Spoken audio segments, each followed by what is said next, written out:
This week on Brian Ross Investigates, the hacker crime wave, hospitals, police stations, power grids, oil fields, and now the pipeline that carries gasoline to a quarter of the country, setting off consumer panic. Huge lines formed across multiple states yesterday as panicked Americans started a run on gas. Colonial Pipeline reportedly paid a $5 million ransom to a criminal group to get back access to its computer system and restore operations. America's former cyber czar says that was wrong. I don't think we can make exceptions. I think we have to make it illegal for anyone to pay these ransoms. And as soon as we do that, they will go away. Plus, the masks are coming off, even as huge numbers of Americans, many Christian Evangelicals, refuse to get vaccinated. We're joined by an evangelical minister to explain why. Evangelicals have trained themselves and been trained to be very suspicious of two things. One is the government, the other, unfortunately, is science. Plus, this week's winners and losers in the media, as chosen by the editors of Mediaite. See if you agree. This puts us in a position to be the #1 global news force in the world. From the Law&Crime Trial Network, this is Brian Ross Investigates. Good evening, and thank you for joining us, and welcome to our friends on Facebook Live. I'm Brian Ross, joined as always by my colleague Rhonda Schwartz. And Rhonda, we begin with what has to be called a 21st century crime wave. Tech-savvy hackers taking hostage, kidnapping, really, the computer systems of hospitals, police stations, even the power grid, and now one of the country's most vital pipelines, the Colonial Pipeline, which said it had no choice but to pay a $5 million ransom. Rhonda? That's right, Brian, and the impact was quickly felt by its customers as long lines formed at gas stations. But the bigger, broader question, even more troubling, who will be the next victim of ransomware? President Biden promised a strong law enforcement reaction. We're also going to pursue a measure to disrupt their ability to operate. And our Justice Department has launched a new task force dedicated to prosecuting ransomware hackers to the full extent of the law. We're joined now by Richard Clark, the country's former cyber czar who knows everything there is to know about cyber terror. Mr. Clark, thank you for being here. You have warned about this exact thing for years. It happened. Is it going to happen again? Well, Brian, it will continue to happen as long as you can make money on it. And that's why I've been advocating that we make it illegal to pay the ransoms. If they're not getting paid, they won't do the attacks.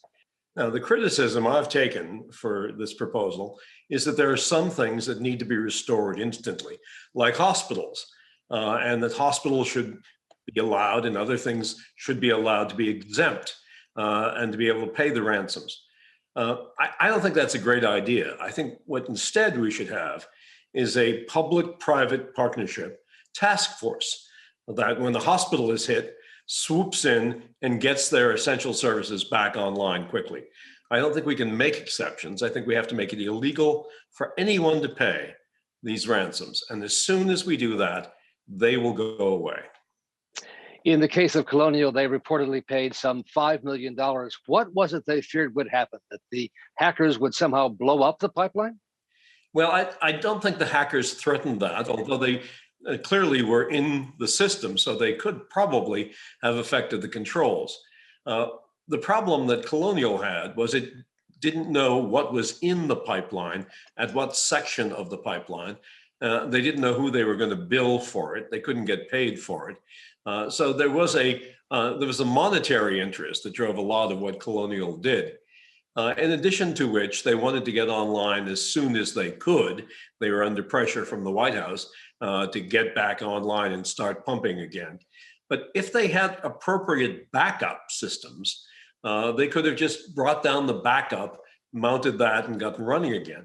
Now, the people who get hacked because it's possible to hack them. Their security is bad. And the same people who have bad security have bad backups. And so most of the time, they need to pay so they can get back online quickly. These companies often have insurance for this very thing. So insurance companies are making the payments? Insurance companies are a big part of the problem, Brian, because if you have cyber insurance and you call them up and say, whoops, I've been hacked, they under the table will tell you, off the record will tell you, pay up, we'll give you the money. Your insurance policy will cover it. And it's cheaper for the insurance company to pay up than it is for the insurance company to do the alternative, which is to restore your system. If you were in your old job at the White House, would you have advised Colonial not to pay, and would you have threatened prosecution if they in fact did pay? Well, there's no basis now to prosecute them. What I would do if I were in my old job is get the president to issue an executive order making it illegal to pay. He can do that. He has the power under law to do that. Number two, I would create that task force to rush in and help people get back up online if they are an essential service. And the third thing I would do would be to command Cyber Command, the military, to go find these guys on the internet and destroy their networks, which is also something that's in our power to do. What I think the Biden administration did was use back channel communications to the Russian government through military channels, through intelligence channels, law enforcement and diplomatic channels, and told the Russians, I think, this is a reach too far. These guys are in your country, shut them down. And what has happened over the weekend, the hackers say they're shutting down. The hackers say, this particular group of hackers say, we're not going to do it anymore, which suggests to me that they were under pressure from the Russians. And they'll probably come back a week from now with a different name. The president said that the FBI, the Department of Justice, will fully investigate. Is that for real? Can they really investigate and find out who did this? Well, the Justice Department can't, but the intelligence agencies can. And what normally happens is someone like the National Security Agency will find out who did it. And then they'll slip the information to the FBI, and the FBI will announce it like it was their discovery. So we've seen the pipeline shut down, power grids in other countries, hospitals, police departments. Who's next, do you think, in terms of the targets these hackers may try to hit? Well, there are usually two criteria that the hackers use. One, will they be able to pay? Do they have enough money or do they have insurance? And two, is their security so bad that we can get in easily and they probably won't have a backup system that they can switch to? In a way, this is like Darwinian survival. It's the survival of the fittest. If you're in good shape, if you have good cybersecurity, if you've paid for good defenses, you're not going to be attacked. The people who are being attacked, hospitals, police departments, pipelines, they're people who really weren't paying attention and really were not doing a good job on cybersecurity. In my business, it's been a dirty little secret for years that the pipeline companies are wide open. Why? Because there's no government regulation of cybersecurity on pipelines. That's the difference. Why aren't banks being hit? Because the banks are being regulated by the federal government as to their insurance, as to their cybersecurity, as to their configuration. So banks don't get hit because they're secure, because the government makes them be secure. And pipelines do get hit because the government is not yet making them be secure. All right, Richard Clark, country's former cyber czar, cyber terror czar, thank you so much for being with us this evening. Thank you, Brian. Coming up next, good news on the COVID-19 front, tempered by the fact that so many Americans, including huge numbers of Christian evangelicals, are still refusing to get vaccinated. You're watching Brian Ross Investigates on the Law&Crime Trial Network.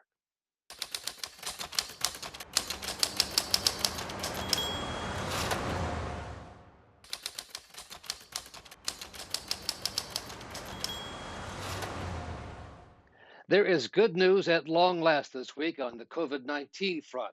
The masks are coming off with the infection and the death rate falling. Yet there remains one huge problem: the number of Americans who are still refusing to get vaccinated, many of them Christian evangelicals. So we thought it'd be good to hear again what was behind all this from a man himself who is a Christian evangelical minister. We're joined now by Reverend Rob Shank, an evangelical minister and president of the Dietrich Bonhoeffer Institute in Washington, D.C. Reverend Schenck, thank you so much for joining us tonight. It's my pleasure. Let me ask you, why are so many evangelicals indicating they won't take the COVID-19 vaccine?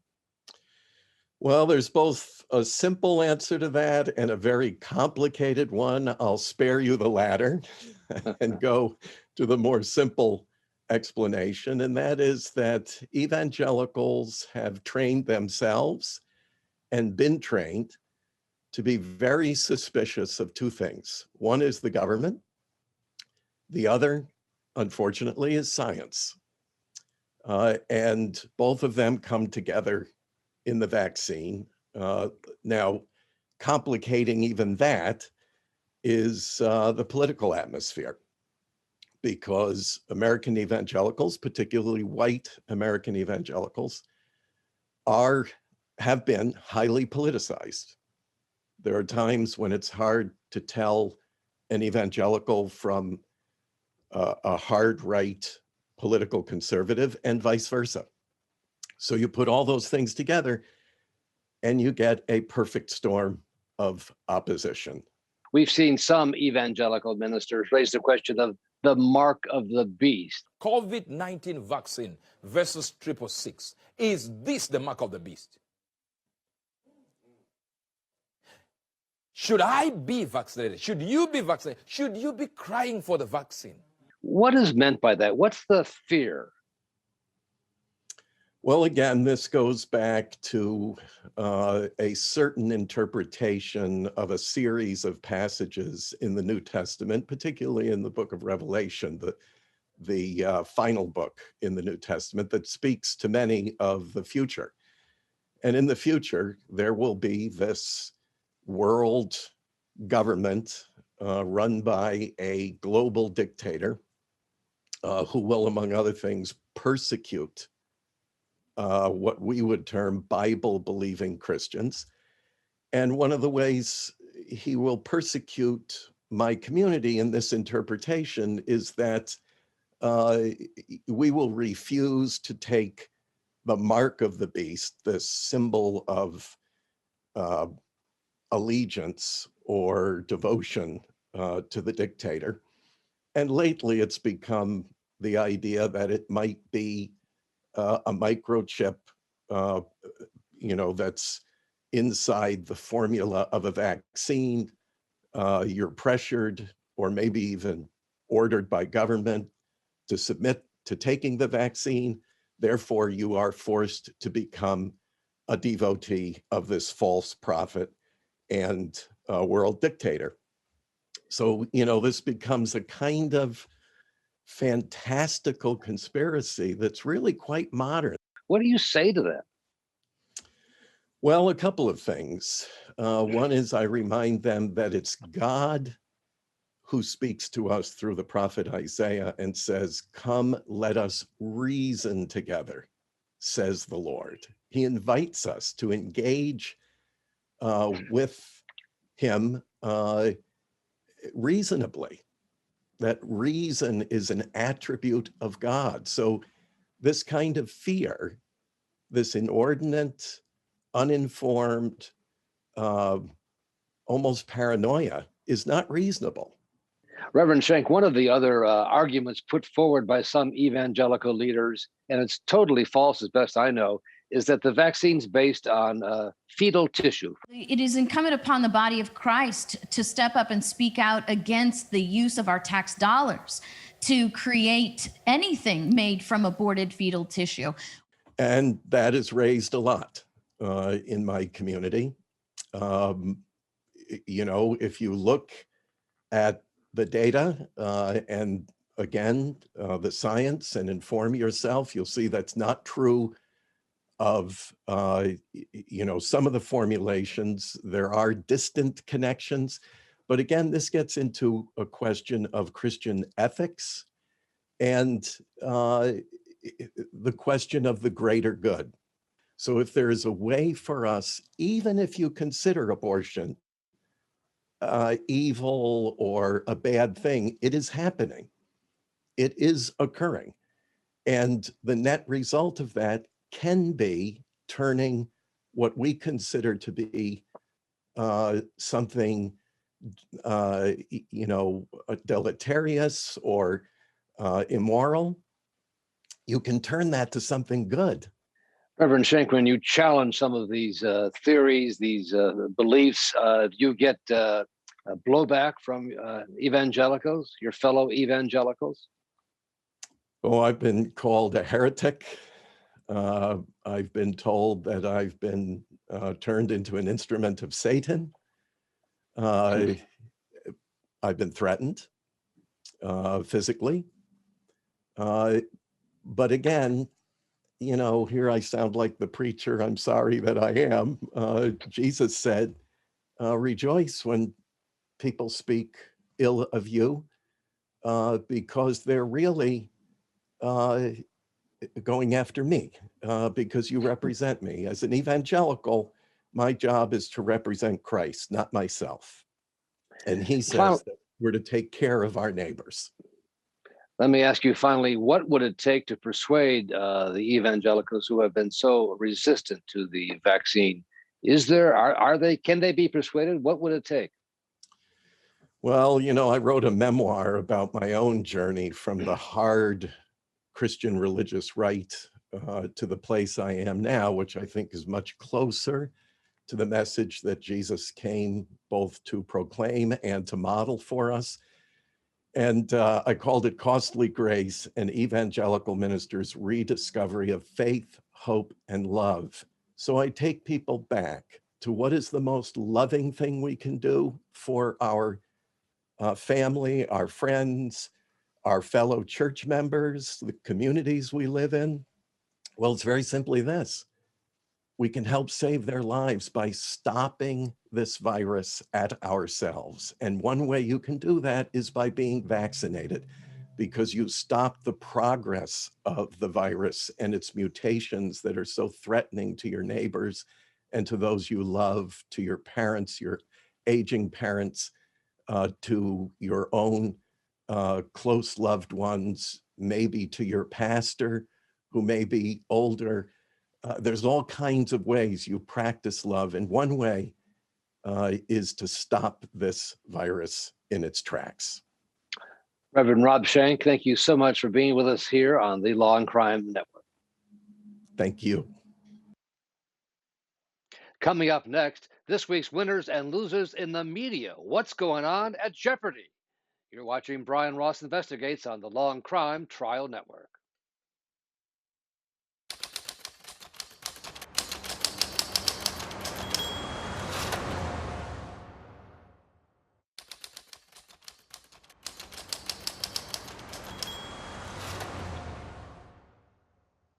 Time now for this week's winners and losers in the media, as chosen by the editors of Mediaite. And we're joined by Aidan McLaughlin, who's the editor-in-chief of Mediaite, which, like the Law and Crime Trial Network, is part of the Dan Abrams Media Company. And Aidan, we begin with the winner, a new media company given birth today to take on both Netflix and Disney Plus. It doesn't have a name, but it has a boss, David Zaslav, who until recently was the head of the Discovery Network, which he'll now run along with the media the media properties from AT&T. Here's how he put it today. Everyone wakes up every day and they want to know what the news is, what's going on in their community, what's going on in politics. And so this is right up the sweet spot, I think, for us, and it makes us really unique. This puts us in a position to be the #1 global news force in the world. So Zaslav is going to be a very powerful figure in the media world, controlling both CNN, HBO, plus his own Discovery Network, Aidan.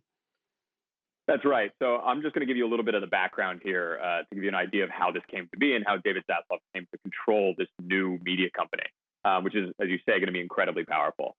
Now, AT&T decided to get into the content game about 3 years ago, and they bought Time Warner for an enormous amount of money.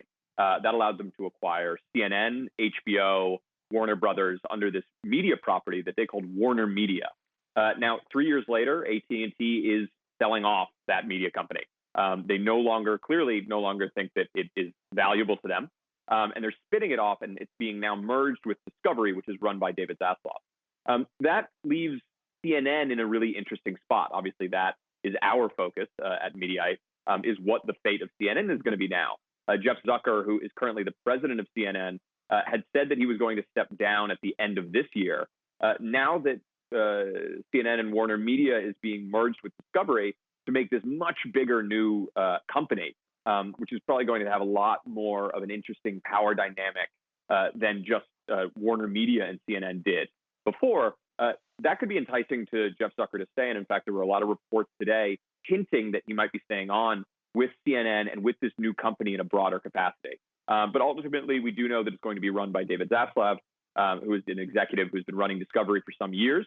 So he was our winner for the day. He'll be a powerful figure as the consolidation in the industry continues. Now to the loser. What in the world's going on at Jeopardy? Take a look at this clip of one of the contestants. And our returning champion, a bank examiner from Winthrop, Massachusetts, Kelly Donahue. So that one gesture with the three fingers, what did that supposedly mean, Aidan? So I think you and I would probably see that and think, okay, he's flashing a 3. Why would a Jeopardy contestant be flashing a 3? As it turned out, it was his third win in Jeopardy. And when he won his first game, he flashed a 1. On his second game, he flashed a 2. And that contestant, his name is Kelly Donahue, flashed a 3 on his third win. So for some reason, a legion, hundreds of former Jeopardy contestants did not reach that conclusion, despite being all very smart people and having appeared on Jeopardy. They thought that he was flashing a white power symbol. One contestant who was a and former in fact, contestant was it a white power symbol? It was not. He was flashing the number 3. I'm not sure where they got that from, but they spun up a mass conspiracy about it, and there was a lot of outrage. Fortunately, it was not true. All right, Aidan McLaughlin, thank you so much for being here, and thanks to all of you for watching us. Thanks to our great team at Law&Crime for getting us on the air and off the air every week.